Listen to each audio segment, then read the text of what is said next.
I'm the youngest. Okay. So are you the rebel?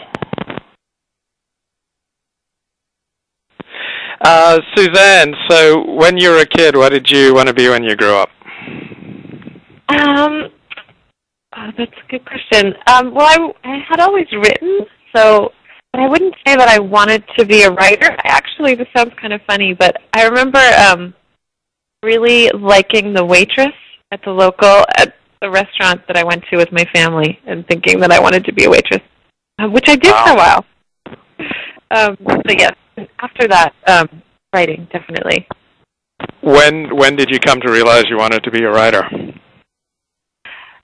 I think it's just always, it's always been something that I've done. I have memories of keeping a journal, from early on.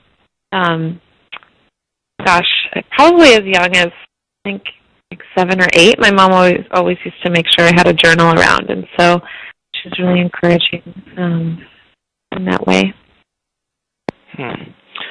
What have your parents most wanted from you? Oh, gosh. That's a good question. What have they most wanted from me? Yeah.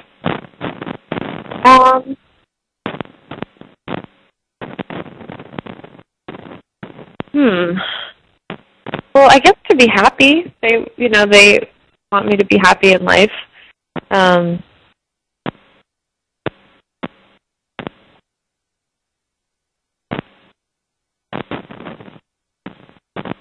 Okay. No, I'm sorry. I'm trying to think. I don't know that. Yeah, that's kind of a question. But I would say overall, yeah, that would be my answer. How about being married with children? Oh, you mean along those lines? Yes, definitely. I think that they would like that. Although they're four children, and no one is yet married with children, and so I think they're pretty quiet about it. But yeah, occasionally I get a hint that they would like grandchildren. Where are you in the birth order? Sorry, that was I'm the youngest. Okay. So are you the rebel?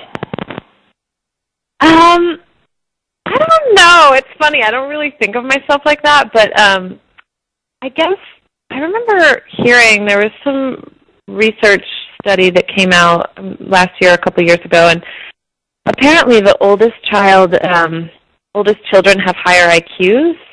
Yeah. But the youngest tend to sort of end up doing different things because I guess the theory is that they want to distinguish themselves, so their goal is to be different than the people siblings that came before them. Where are you or do you I'm the youngest. I'm totally okay. I'm a rebel, and I prefer to date oldest children because they're responsible. Wait, you prefer what? I'm the youngest, and I prefer to date women who are the oldest because they tend to be responsible and disciplined, and it's a good balance. I'm then the playful one, and they're the kind of responsible one, and it's a good balance. Okay. Because eldest children tend to like to date youngest children. Oh, I didn't realize that. That's funny. I'm dating an oldest child right now, so I guess that sort of resonates. Have many of your boyfriends been eldest children? Nope, definitely not. Well, that's why it didn't work out then. Yeah, exactly. We can just boil it down to that. Where were you in the social pecking order in high school? That's a good question too. It's really funny. As I was just talking about this morning. I had a boyfriend actually of my high school years that I spent a lot of time with, so I felt it was sort of on the periphery a little bit. But I was active in sports. I played field hockey. But then I also was pretty active in dance, and that wasn't part of the high school scene. I sort of danced in another town. And then I was involved in student government which was fun. So you I've sounds like now you were found popular. out of my what? Sounds like you were popular. I don't know. I don't know that I would say that, but I liked. You know what's so funny? Are you on Facebook? Yeah. Have a bunch of your high school friends now found you on Facebook?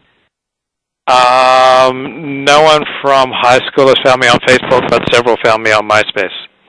Oh, okay. I wonder, maybe MySpace is just more popular. Where did you grow up? I was in Australia till I was 11, and then I went to high school in the Sacramento area. Okay.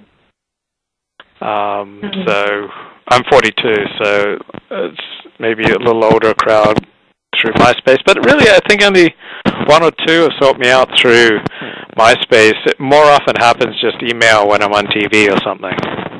Oh, okay. So anyway, I was asking you if I guess I liked high school. Pretty good. I wouldn't go back, but it was fine. Right. And where did you go undergrad? I went to George Washington. Is that in St. Louis? No, that's WashU. I went. GW is in Washington D.C. and I was there for 3 years, and then I actually dropped out for 2 years, thinking that I would go elsewhere, and then I ended up back in D.C. finishing there. So. And you majored in? In philosophy. Oh. So why did you get the MFA, and how did it affect your writing? That's a good question. I guess I felt like, so I had mentioned before, writing was something that was always sort of in the back of my mind, and I felt like I wasn't working in a creative field at all. I was working for various nonprofits and in the Boston area, and I just wasn't feeling like I was doing what I wanted to be doing. So I was writing on my own, but I wanted more discipline, and I wanted more just time, really. I mean, I felt like being in that sort of community would be great, so that I could be around other people who were also writing a lot, and it was really good. It was really good in that sense. And then what was the other part of the question? How did it affect your writing? Oh, how did it affect my writing? Yeah, that's a good question. It's really interesting because I don't know. I mean, before I went, a lot of people said to me, well, either you can write or you can't. That's sort of,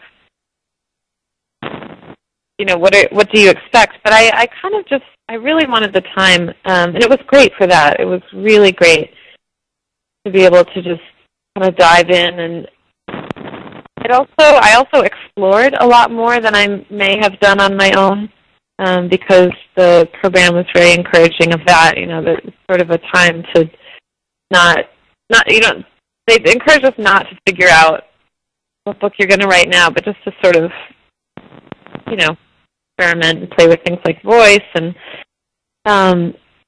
so it was great in that sense. But so I guess I got a lot of good practice there. I guess I would say that's sort of the best way. But by the time I finished the program, which I absolutely loved, I also kind of felt like, oh gosh, I don't know if I ever want to be in another writing workshop again, just because it was kind of tiring, and I also felt like I wanted to sort of isolate myself in terms of my writing and just write my own, sort of take all that I had learned and try to use that as a starting point.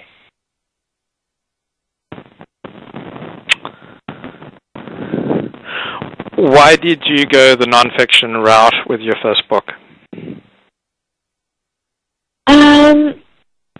Oh, that's a good question too. I guess because I